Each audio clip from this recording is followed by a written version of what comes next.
Good afternoon, everybody, and welcome to the Wednesday lunchtime drive-through for Wednesday, June the 7th, 2023. It's not officially summer yet, but for all intents and purposes, this is the first drive-through of summer 2023. And I thought as we come back, we've been in strategy meetings for the last month. Much has been made about artificial intelligence, AI. And of course, artificial intelligence is not a new thing. It's been around for quite some time, but it's definitely getting a lot more attention, a lot more publicity over the last couple of years here, and especially in the last year. And so I thought we should take some time just to talk about it. What are the potential impacts to humanity from artificial intelligence? And obviously, just as with anything else, there are pros and cons, right? Good things and bad things. And so I want to talk about that. And also, if you have any questions about AI, look, I'm not an AI expert by any means. I'm a lot like you. I research, I read, I pay attention to what's going on. And there's some very exciting technologies that could be coming our way and probably will be coming our way in the next 10 to 20 years, maybe even 5 years. However, there is also the potential that this incredible technology that we give birth to could replace us, right? As humans, replace humans. And that is the great fear. I think a lot of people right now are not thinking about that because it sounds too much like a Hollywood movie script.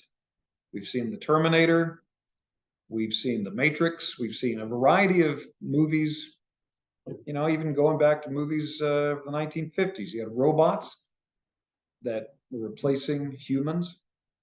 So it's a real fear. And now I think people are finally realizing, wow, this could really happen. It's not just something that could be in a film. So let's go through this. And if you have any questions, of course, please share them here. And you can use the chat or the Q&A, or if you just have a comment, something that you want to share your thought on artificial intelligence. We are not far from dangerously strong artificial intelligence. That is a quote from Elon Musk. And Elon Musk, along with other very, very smart people who have developed incredible technologies, are very big proponents of artificial intelligence. Um, how do worthless securities become worthless?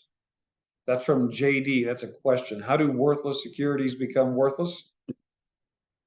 Well, usually it's because there's no need for them anymore. If there's a company that has a stock, often it's because that company no longer generates a revenue, or that for whatever reason the market has changed, the world has changed. You know, People used to drive around in horse and buggies all the time, right? The automobile came around; it was a complete paradigm change, and now buggies are collector's items and relics in museums, right? So I'm not sure if that's what you're referencing, JD. If you've got some other things that you want to share about that, um, I'd be happy to share that here on the call. So we're not far from dangerously strong AI. Dangerous. Well, what's so dangerous about it? The bottom line is that AI is already being used right now. We all use it in our daily lives, and it's here to stay. We're already using it in GPS navigation, facial detection. So when you use your phone, and instead of putting in a code and it recognizes your facial features to log you in, that's artificial intelligence recognizing you. Autocorrect. You send a text message. Sometimes autocorrect can be a pain, right? But autocorrect, predictive technology that is predicting what it is you're going to say. Have you ever gone into Google and you typed maybe one or two letters, a thought prompt, I want to look something up. You type one or two letters, and the exact term that you want to search pops up right there. That is artificial intelligence, predictive technology. And often it's based upon other things that you've searched for. that algorithm, that AI is able to predict what other things you might be looking up based upon your patterns and behaviors from the past. And those things follow you. And now what do? You have a Google account, and you then connect Google to other applications you might use, YouTube, other things that you log into. And all of those things follow you as part of your digital footprint, but also as part of the profile that the artificial intelligence is building on you. Chatbots, most places now you can go online, you can call somebody, and if you want to sit on hold, you can, but it says, hey, save time, you can chat with us right here. And you're not chatting with a human being, you're chatting with a bot. You're chatting with an artificial mind that now is so good that it can have an actual conversation with you. And that's what Chat GPT is all about. It can converse with you almost at a very human level. It can write stories for you. It can write essays for you. There's artificial intelligence out there that will make paintings, create artwork for you based upon parameters that you input. We're seeing it in social media. If you plan, oh, that should not have been left in there. I'm so sorry. That second bullet point shouldn't be in there. That was from a previous thing.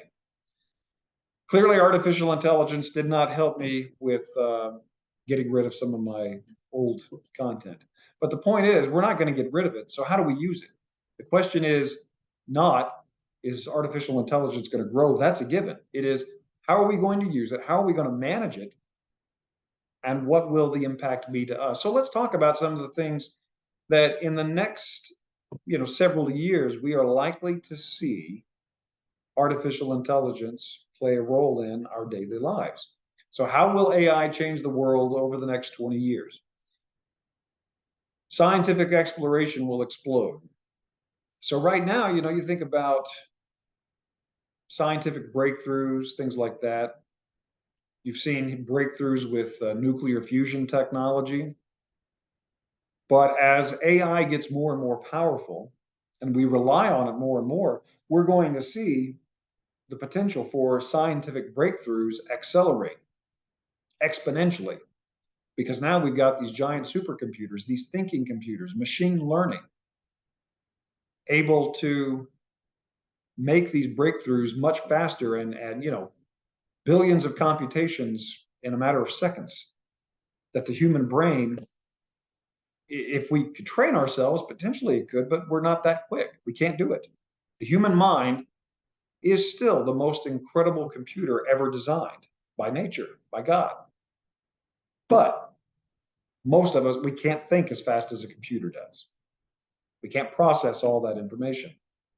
Medicine, AI, will be used to design and create customized drugs and treatments for you. So based upon your physiology, your unique needs, now drug companies go out and they develop these drugs that are for the benefit of everybody. Everybody with a particular issue can take this one drug, and it's not really customized, but it's customized for that particular issue, but not necessarily for you with that issue. Imagine a world where you go into your doctor's office and your doctor has the ability to plug in, here are the symptoms, here's what Damon has, and it could synthesize a medication just for you. That is being worked on right now. That kind of technology is being worked on right now, just like with nanotechnology that is being designed right now. That could be, these little nanobots could be injected into your bloodstream and be programmed to seek out cancer cells or precancerous cells and destroy them with targeted doses of radiation or medicine long before they ever become truly cancerous, or to seek out cholesterol and plaque inside your arteries and clean that out long before you ever have a heart attack. This is stuff that's being developed and worked on right now. Now, are we going to have it next year? No. But in the next 20 years, very likely we will see this kind of work being done. Weather forecasting. We're already seeing technology playing a huge role in predicting our weather, climatological events, meteorological events.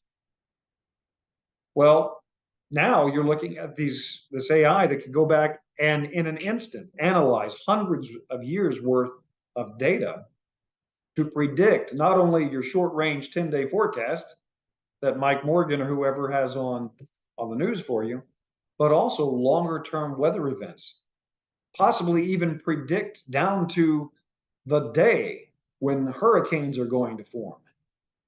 Right now we have to wait for those storms to develop before we can really know what's going to happen. But it's possible that this AI could make weather forecasting, I mean, incredible. All right. That then plays into things like farming. Farmers are dependent upon the weather, right? You've got a drought, crops don't grow. You got too much rain, crops get drowned. You got to have specific weather conditions. So AI could help farming to design genetically altered crops that withstand disease and drought and predict where crops might be best grown based on changing weather and climate patterns. So today, wheat may be grown here, but 30 years from now, based on what we see with changing weather patterns, maybe a different crop will be better suited for this area. I mean, we're already using artificial intelligence to look for oil and gas deposits, things like that, predict where those things would be. There are people who are looking at how can AI be used in agriculture. Customer service. You probably already see this right now. You call into an 800 number, it sounds like there's a human voice on the other end, right? You know, enter your social security number and I'll look up your account. It sounds like a person's talking to you, right? But it's not, but it sounds like somebody like that. But with customer service, we could see a future in the next 20 years where chatbots virtually eliminate human staffed call centers. The telemarketers that you get may not be people anymore. They may sound like people, but you may not know that you're talking to a machine. Okay, which is kind of scary, right?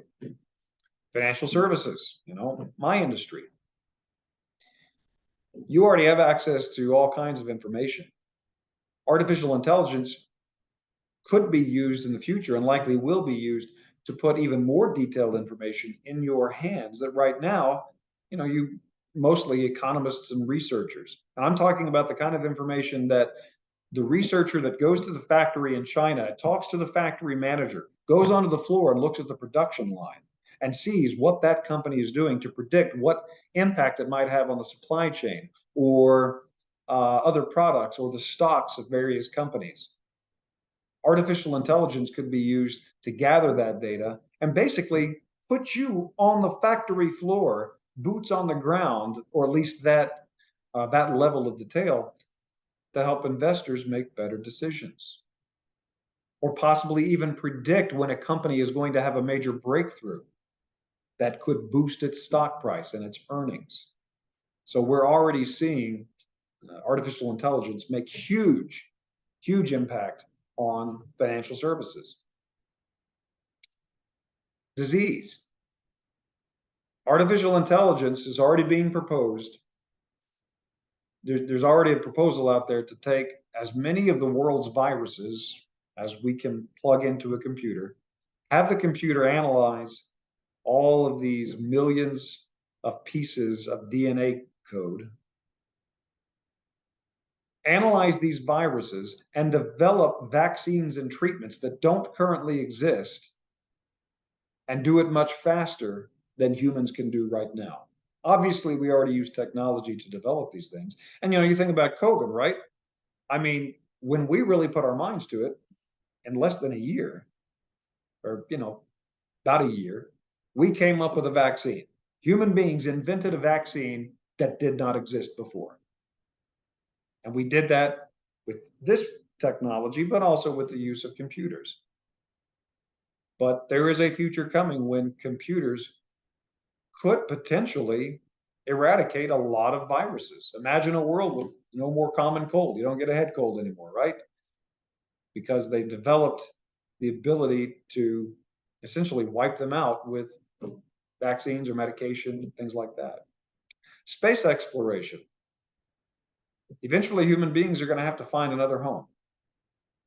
You know, now that's several billion years away. But the point is that part of the reason we explore space is not just to learn, but it's also to look for maybe other places we might need to live, or for mining. I mean, we could virtually eliminate all shortages of metals on this world. We could have all of the metals and gold we want if we could figure out a way to go out and mine a bunch of asteroids that are floating around in the asteroid belt. The asteroid belt is, when you think about the metals and the minerals that are in the asteroid belt, it's worth several magnitudes of order or orders of magnitude greater than the entire economic output of the globe right now. So AI could be used to design spacecraft and spacesuits and human habitats to withstand space better, radiation, bone density loss, things like that, to be able to live on other planets, to colonize Mars, to find better ways for mining of ores and various things out in space. There's a bunch of water ice out in the universe. There's no shortage of water in our solar system. There's a shortage of liquid water here, but there's a very small supply of fresh, drinkable liquid water on Earth. There's still a lot, but not as much as salt water, right? Well, what if we could go out and find a giant block of ice floating around the solar system and bring it here and create trillions and trillions and trillions of gallons of drinkable water for humanity? AI is being used to develop those kinds of technologies. It's pretty incredible. Energy. AI will help to better predict the location of oil and gas deposits, probably coal as well, but and maybe even develop better technology to extract more oil and gas, to make wells that are drilled much more profitable, much more efficient, or to design better solar collection technology. We already use solar panels. They used to be less efficient. They're getting more efficient. And as I mentioned earlier, humans have made incredible breakthroughs in nuclear fusion. Now, it's nowhere near where we can generate enough to actually use it, but AI is going to be used to help create that technology. And it's very likely that in the next 20 years, we may be sitting here 20 years from now saying, yeah, you've got your own little fusion reactor sitting in your home or something like that. Makes me think of Back to the Future, and they converted the DeLorean into using fusion technology, and they had like a home fusion kit sitting in there, and you just drop some stuff in there, and then there you go, you got fusion energy. Sales and marketing. Artificial intelligence will predict what you want to buy before you even know it. And right now, there's already predictive buying out there on Google, social media. So based on your previous behaviors online, the previous things you've looked up, that's where you get those pop-up ads, right? And you were looking at something and you might have been thinking about it. And then all of a sudden an ad pops up and you're like, that is so weird. I was just thinking about that. It's because there's an algorithm out there that predicted, based on your behaviors, your clicks, the interests that you've expressed online and through social media, to predict what you might want to buy. It's kind of creepy, isn't it? But these things are already out there, and it's only going to get more and more. Okay. So that then begs the question. That all sounds really cool, right? But is it all a good thing? Where do you stand? What do you think about artificial intelligence? Clearly, AI has the capacity to improve human life. It already has. It already has improved human life. But what if artificial intelligence were to grow beyond its need for us? Just last week, there were several leaders around the world in artificial intelligence, including the company that created the Chat GPT AI, saying, look, all this is great and it's only going to expand. So rather than try to put the genie back in the bottle, we need to figure out ways to better regulate the genie because it's not going back in the bottle. So we need to find better ways to manage it. We need to put restrictions to protect us from the machine. Okay. And here's the other thing.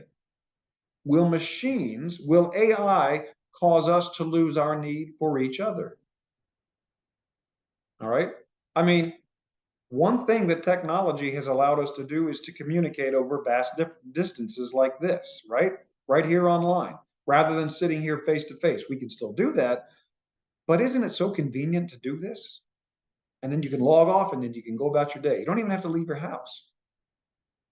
Technology and artificial intelligence specifically is going to make that even easier.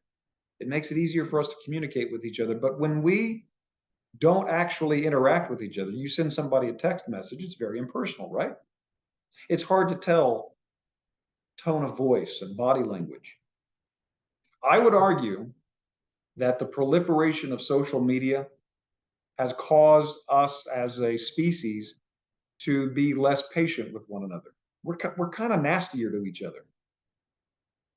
I mean, all you got to do, find any story online, whether it's politically motivated, religiously motivated, socially motivated, whatever. And then you go down to the comments section. People say some pretty ugly things to other people, right? And things that you know they probably would not say to you face to face.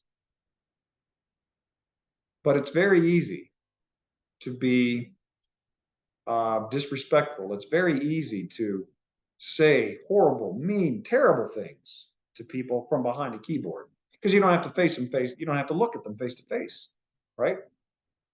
So AI can improve our lives, but it could also isolate us even more than we already have become. And I'm not so sure that's a good thing. And here's the other thing. Many people fear that machines will kill humans, that will replace humans, like the Terminator or like the Matrix, something like that. But what if the real danger is us to ourselves? What if we utilize artificial intelligence, not for necessarily good things, but artificial intelligence is already being used in warfare? There's a really great episode of Star Trek, the original series, and I admit I'm a Trekkie. I love Star Trek. I can't remember the name of the episode, but there was a society. The Enterprise comes upon this planet, and there are two warring factions on this planet. But it's not a conventional war. They're not hurling bombs and missiles and shooting at each other anymore. There's none of that. Instead, they allow computers to simulate battles that would have taken place, and it predicts the losses in human or in lives on each side. So once one side says, well, the computer said we lost 30,000 people, what do? They round up 30,000 people and exterminate them and execute them. That's just a television show, right? What if it became not a television show? What if we as humans develop technology that is so incredible that if we can design drugs to target a specific human being and heal them, wouldn't it stand to reason that we could design superbugs to go out and exterminate and kill a specific person as well?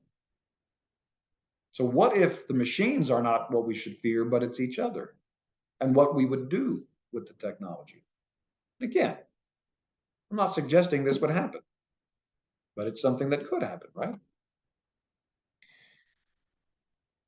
AI removes the human element potentially.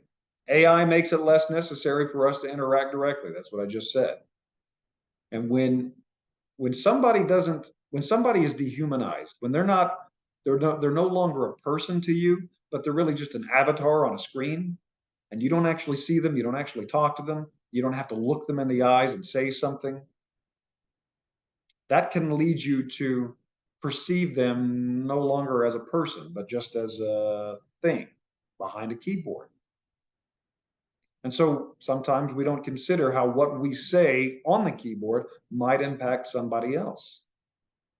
And it's far easier to hate or hurt someone from behind a keyboard than face to face. That's just truth. That's just the way it is. All right. And we've already seen how artificial intelligence can be used to mislead people. Okay. Deep fake technology. And especially for things that create strong emotions in us, like politics or religion. When we are more emotional about something, we become far more susceptible to suggestion and manipulation. And AI can be used for those purposes. It already has been used for those purposes. So AI is a wonderful tool. It's here, but it definitely has the capacity to remove the human element. I don't mean replace us and put a lot of people out of work. I mean remove our humanity and the way we interact with each other. It also can make us a lot lazier. Okay. So, I go back to the Star Trek example. One of the common things you hear in Star Trek is a post scarcity economy. Okay. There's no more scarcity in the Star Trek universe. There's no more hunger, there's no more disease. All of those things have been eradicated in the Star Trek universe. So the question always comes up, well, then what do people do? You don't need money anymore. So what do you do? Where's the drive? Where's the ambition? What's the goal? What's the challenge? And that would be a major issue. AI saves us time, but it can also inhibit our drive and our aspirations. A lot of what causes us to go out and want to aspire to do things is the struggle, right? It's the desire to accomplish something that's hard. But if AI removes that barrier, then what are we to do? I look at a lot of kids, a lot of teenagers in school. There was a study done that showed that high school seniors right now don't act like high school seniors just 10 or 15 years ago, meaning they don't go out with their friends as much. They're not going to parties as much as they used to. They're not going to hang out as much as they used to. You know why? Because they're at home on their devices chatting with one another. They may be talking with their friends, but they're sitting at home. They're playing video games. That's how they're connecting. And that's led to increases in obesity rates because kids aren't getting out as much and, you know, getting exercise and going outside. So if machines do everything for us, what will we do as a species to continue to motivate ourselves and grow? The bottom line is the potential benefits of artificial intelligence are way too hard to ignore, and there will be a ton of money to be made in it. Okay, there will be technologies over the next 5 to 10 years that will probably blow our minds. And AI can absolutely make humanity better. It can improve our lives, and we could use it to improve our knowledge of the universe and our knowledge of all kinds of things. And most nations on earth right now agree that AI should be heavily regulated, advances should be shared, but we know how that goes, right? It's difficult for just people in one nation to agree on anything. It's a lot harder for people in other nations to agree with other nations. But while we may not always agree, I think one thing we can agree on is this: we do not want machines to take over, right? We do not want robot overlords, right? And as fanciful and fantastical as that might sound, we are on the precipice of AI breakthroughs that could truly cause machines to replace the human element in many aspects of life. We don't want machines deciding if a nuclear missile should be launched, right? We don't want to remove the human element from decisions that require humanity. So it's going to be really interesting to see how this all shakes out over the next 5 to 10 years, and certainly over the next 20 to 30 years. So, what questions? Anybody have any comments? I certainly, I am, I'm all for artificial intelligence. I'm not somebody that's sitting here doom and gloom, but I'm also a realist, and I know that what can be used for good can also be used for not as good, right? And we've got to find a way as a species to rein in and regulate this thing that we have created, that we have given birth to, lest we become subservient to it. And it's a very real issue. So it'll be interesting to see. Any questions, any comments? Anybody have anything that they'd like to share before we sign off for today? Any thoughts? Doesn't look like we have any questions or comments for today. So it is just after 1 o'clock. And with that, I want to say thank you so much for joining us again today. Um, we won't be doing the drive-through next Wednesday. I'm actually going to be out of town. I'm going to be visiting some clients out of town, but I will be back 2 weeks from today. So today is June the 7th. That means I'll be back on June the 21st, Wednesday, June the 21st, for the next episode of the Wednesday Lunchtime Drive-Through. Have a great summer. Stay safe if you're traveling, and we'll see you next time. Thanks so much. Bye-bye.